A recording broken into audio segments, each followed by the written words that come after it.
47th week na po tayo. Just about another 5 weeks and we are done with the 52-week project. I hope you are still with me in this beautiful way of celebrating our 500th anniversary of the gift of Catholic faith. We want not only to know, but to see that there are persons who are actually alive and giving us their testimony how they live the Catholic faith as men in this world, as husbands, as spouses, and above all, as fathers to their children. So let us now listen to the Word of God.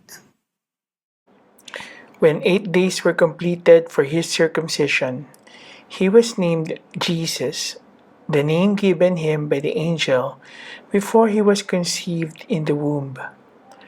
When the days were completed for their purification according to the law of Moses, they took him up to Jerusalem to present him to the Lord.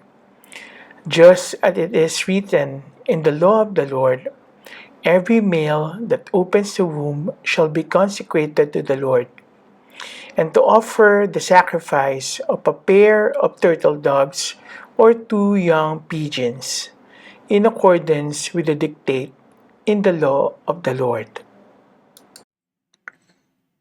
Last week, we ended our reflection with Saint Joseph taking care of Jesus in this form. And our particular reading today is exactly on the 40th day of the child. They had to go to Jerusalem and offer the child to God. But they were met by this prophet Simeon. Look at Joseph in the background. He was quite worried what this man is going to do with the little child. And all the more they were surprised when he started singing the song of what we call today Nunc Dimittis. Now you can get me, Lord, because I have seen the Savior, the Messiah of the world. This is quite interesting. Now, after this presentation in the temple, Joseph started to experience what it means to take care of an infant. Growing up as a playful child, even with the difficulties that a child would experience as he makes his first experiences of life in the world. Joseph was that father who had a tender and loving care for Jesus. He saw Jesus grow daily in wisdom, in years, and divine favor, and even favor before God. In fact, this Joseph, who has this responsibility of being a true protector, guardian, and father of Jesus, in the prayer of Pope Francis, there is this singular phrase. After saying that to you God entrusted his only Son, in you Mary placed her trust, with you Christ became a man. Became man. Contigo se forjó como hombre in Spanish. I tried to search what could have been the original text of this prayer. It must have been Spanish because Pope Francis is an Argentinian. Some people might mistake, with you Christ became man. Is he the author of the incarnation? No. Look at the Spanish. I think it is more important to look at the original. Contigo, that's okay, with you. Se forjó. He was formed to become a man. to become mature, an adult, an adult that would grow up and have his place in society. Even his trade, if you would call the son of a carpenter. Now, Joseph has the same task for the whole church. It's not only Jesus that he is tasked to take care of, but the body of Jesus, now called the church. And what we are celebrating with the declaration of Pope Francis, December 8, 2020 to December 8 this year, 2021, is the 150th anniversary of the declaration of Pope Pius IX that Joseph is the patron of the Universal Church. I placed these three photos or three paintings about Joseph because the church is always seen here as a building. And specifically, it's what we would find as St. Peter's Basilica in Rome. I think the middle painting was the one that became official in as much as that declaration was in 1870. And it's now found in a basilica in Rome, the Basilica of the Sacred Heart. But as I said, it is all about building. But I am so happy to find that this insistence on the building has Joseph taking care of people. The church is not the building. The church are God's people. Because of this, Pope Francis says that is very important how the role of Joseph as patron of the Catholic Church could be now a question. The question is, but what is now the universal experience of the church? Christ, Christ's body.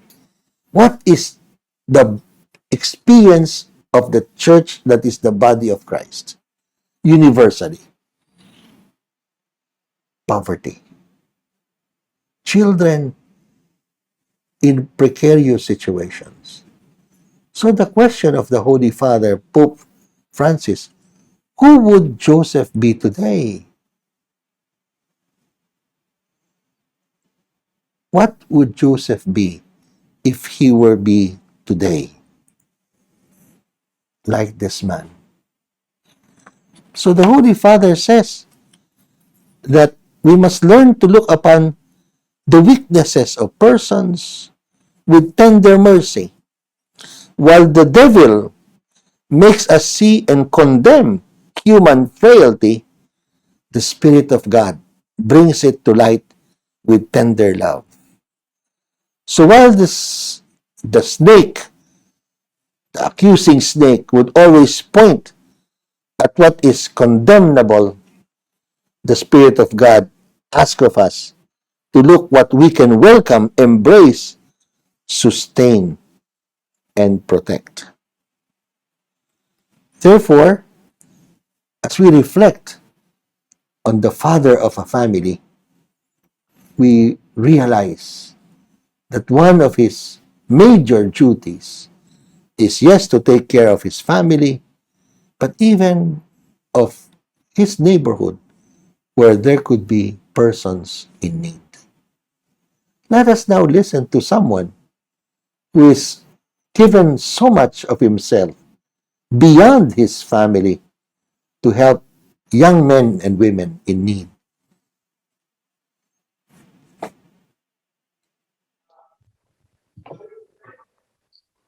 So, good evening. My name is Gary Faustino. I have been requested by Father Gustilo to share about my own life, my family life in particular, and also my role as father in my nuclear family. And so, allow me to, by way of going through this little sharing today, to go through pictures of my family, and also some particular words that I feel sort of summarizes my role as father. Okay, first of all, I'd like to introduce how we were, and that was 38 years ago. I hope you can recognize the guy on the right because that's me with so much hair then and about around 50 pounds lighter then.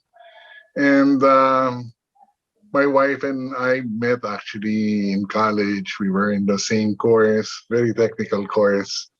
And I guess it's love your neighbor or love your seatmate, and we have found each other and got married soon after college. And to me, that moment in time was very important because I found a partner in life.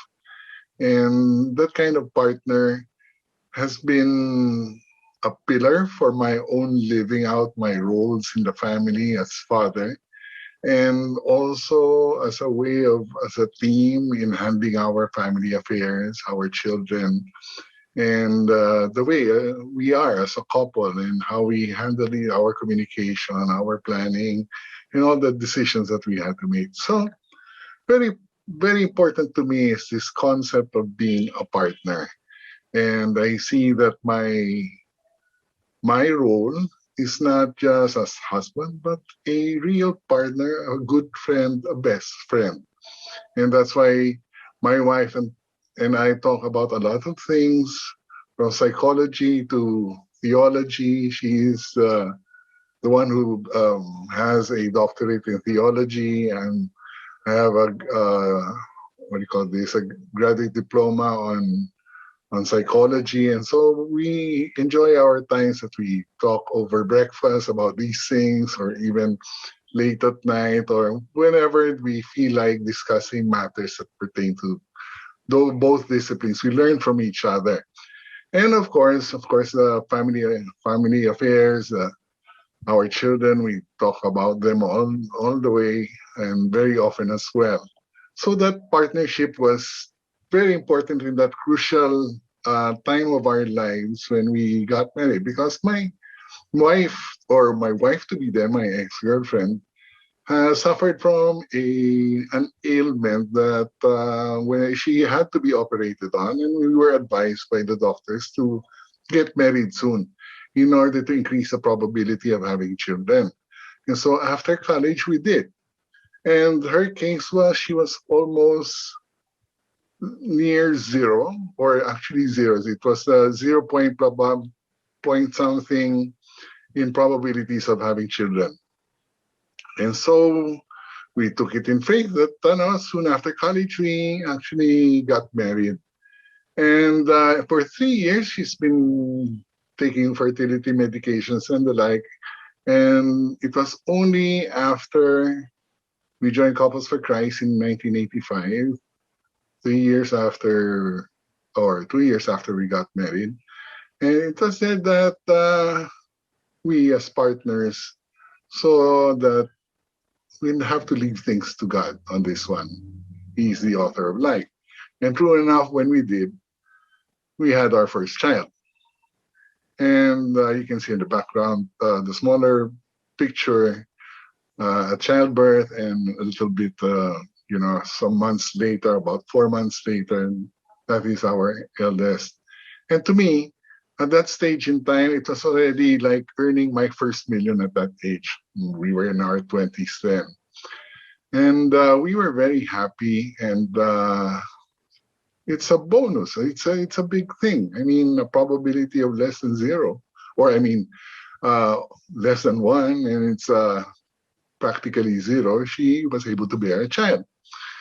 But as I went through our life, and we were already members of Couples for Christ, I saw that my role wasn't just a partner. My role also as husband was I am the point person of the family. And so goes the concept of point person, meaning you're the head, you're the leader. And more than just a leader, it's not a position of power, it's a position of service.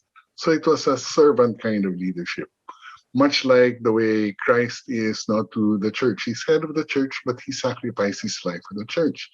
And that is something that I had to learn, that I was the forefront, and I'd have to make sacrifices for my family. And there were so many ways in the sacrifice, and as I will illustrate later, on what it means to be a father, to be that point person, to set the example for my children, for my wife, in all aspects of family life. And so goes the story as we walked on in our journey together as partners, and I, as point person, I took on the responsibility of being the father.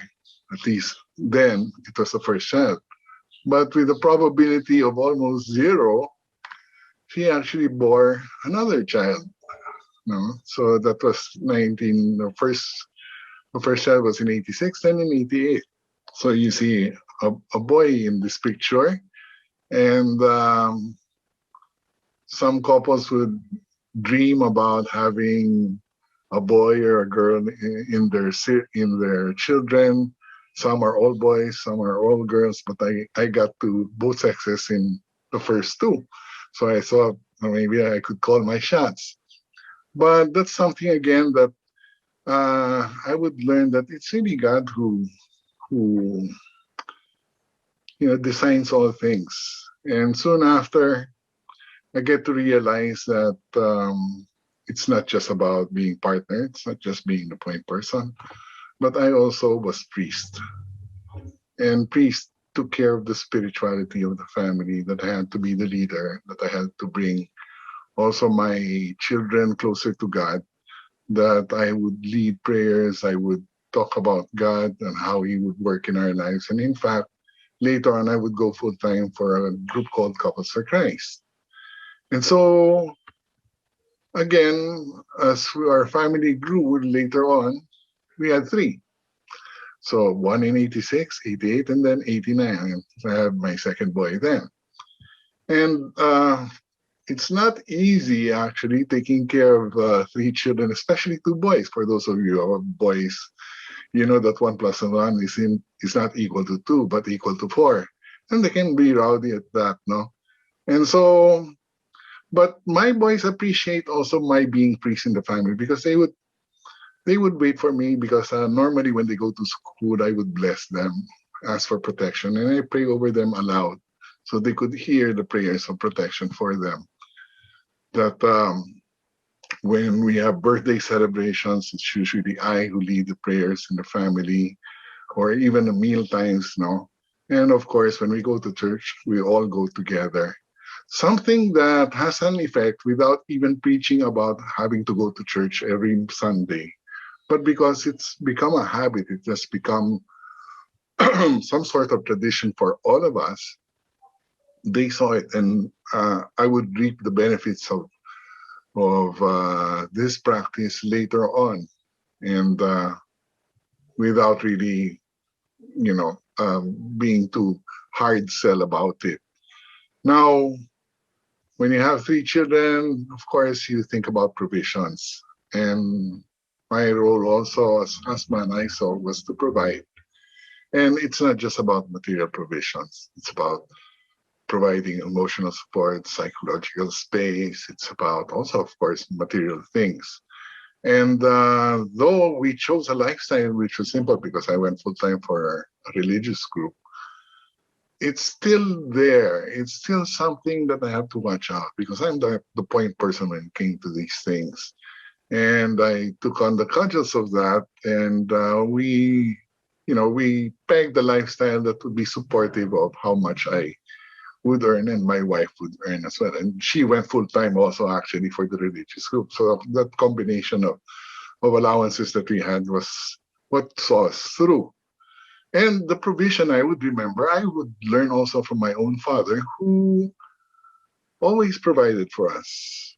And that gave me a concept of sharing that up to this time I still practice with my children. Like, for example, my father is a big guy like me, and as tall as I am, and I love food, okay, in the way I love food as well. And he would leave the last portion of the ulam, as you would say, no, of the dish on the table for me, even if he wanted to take it. And it has become my own practice with my children. I would leave something that I know my children would like to get. and you make that kind of sacrifice. And I guess my children also imbibe that kind of attitude towards food, that they leave something, provide for someone who might want the last piece, who would have a certain kind of craving, and just allow it. It was a very loving gesture I learned from my father, and my children learned it as well.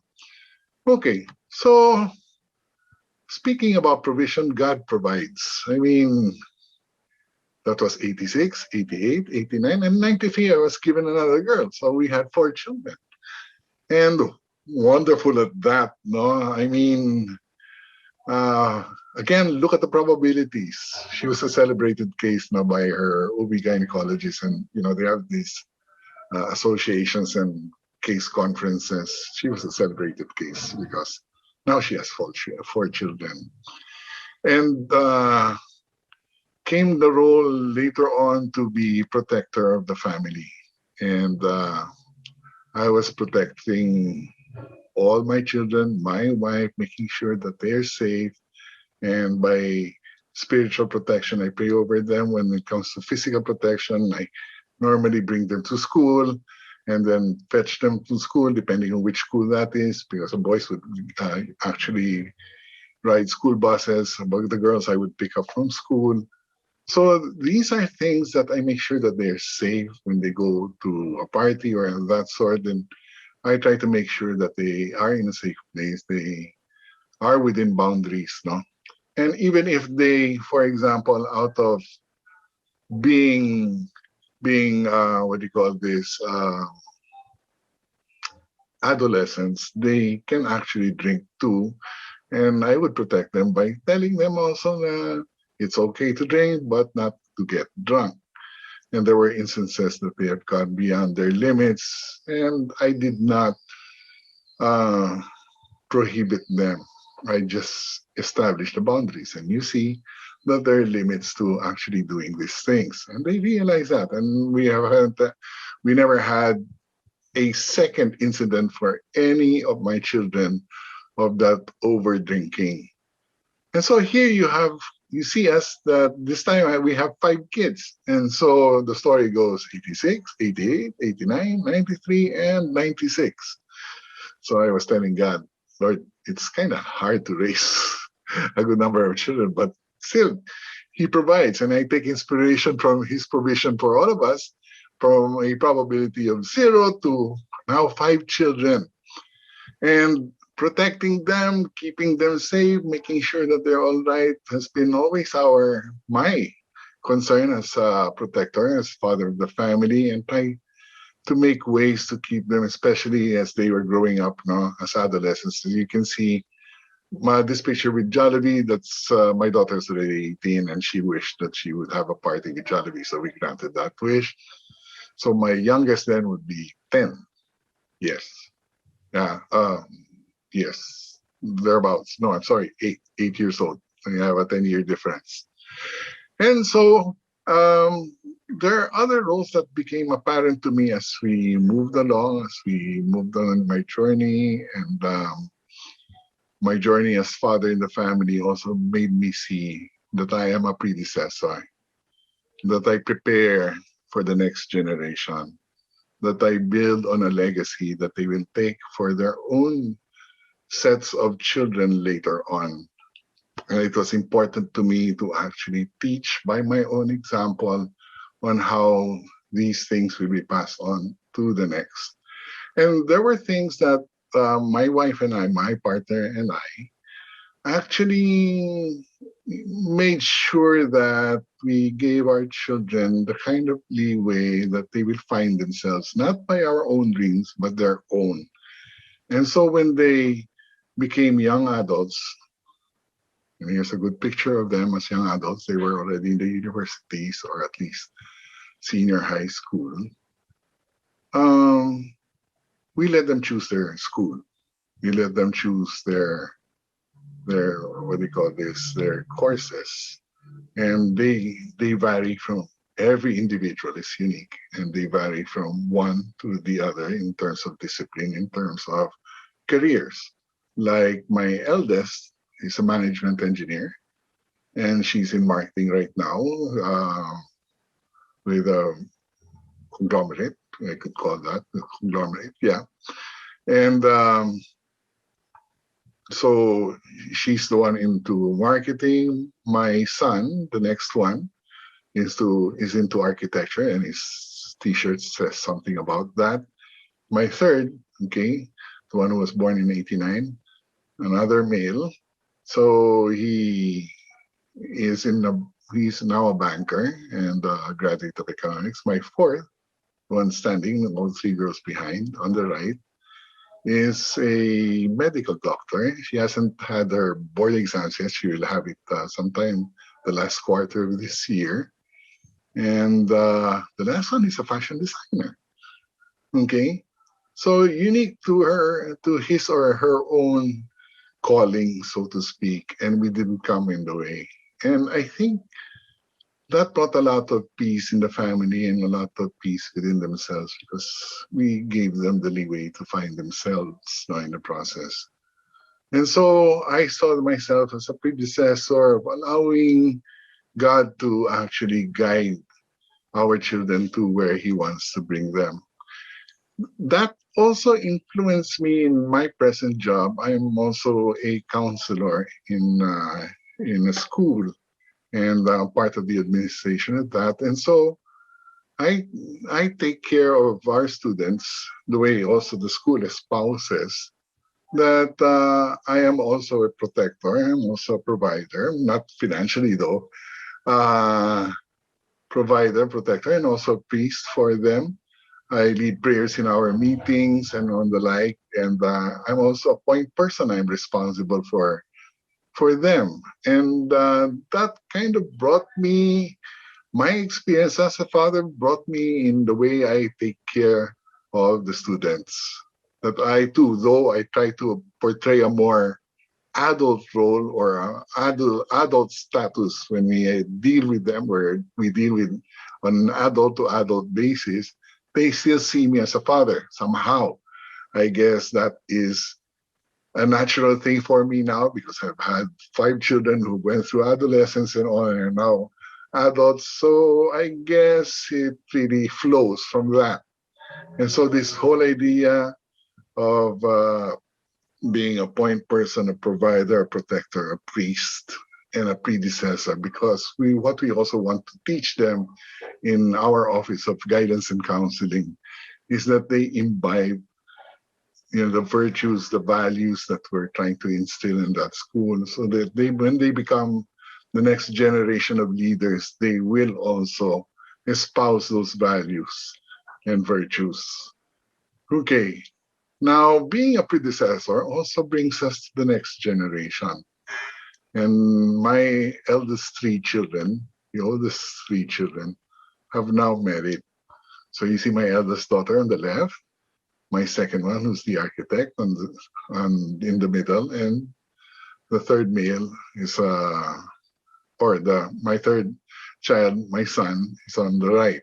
So all of the have married, and my eldest has again starting to build on the next generation, our first grandchild, a granddaughter, and I see myself as enjoying what it is to from fatherhood to grandfatherhood, enjoying the fruits of our labor, my wife and I as partners, in this endeavor called family, and the roles that I have played. Somehow, when I look at my granddaughter, it's hard to explain, I guess, unless you have your own grandchild, on how it gives you some sort of peace and happiness to see the next generation coming to its own fruition. And so I'd like to see also my role as a post, as a guidepost, not only to my children, but to the students that I take care of in guidance. And that hopefully my own grandchildren will also see my role as father and even grandfather as a signpost, not as a signpost, but as a guide a foundation that has been laid down to their parents and being laid down for them. And so I take refuge and also my own guide when in the post that I had, that my wife and I, my partner, actually took on when we got married. And this is a prayer that we made when we got married. It says, "Dear God, to you we trust our lives, our love, our hopes. For to love is to sacrifice, and to follow the way of love is to follow the way of the cross.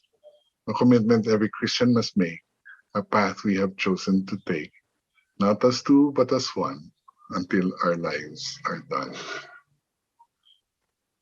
It's the foundation for everything and anything that we have done, both as partners and my role as point person, protector, priest, provider, predecessor, and guidepost to all my children, my grandchild, and maybe the future grandchildren that we're going to have. And so I take delight in looking at my family because that is how God has provided all this time by no talent of mine, but really just that basic surrender to His love, say basic surrender to His will. That I take delight and a lot of gratefulness for this family that He's given us. Well, we count how many right now. That's 3 plus 7, 10 plus 1, little one, that's 11. And we hope that it will increase plus 2 more when my 2 daughters get married eventually in time. And so I am forever grateful to the providence of God that He called us to this little family, and to which my role as father has been fruitful. And truly, we have been blessed. Good evening, everyone. Thank you for listening.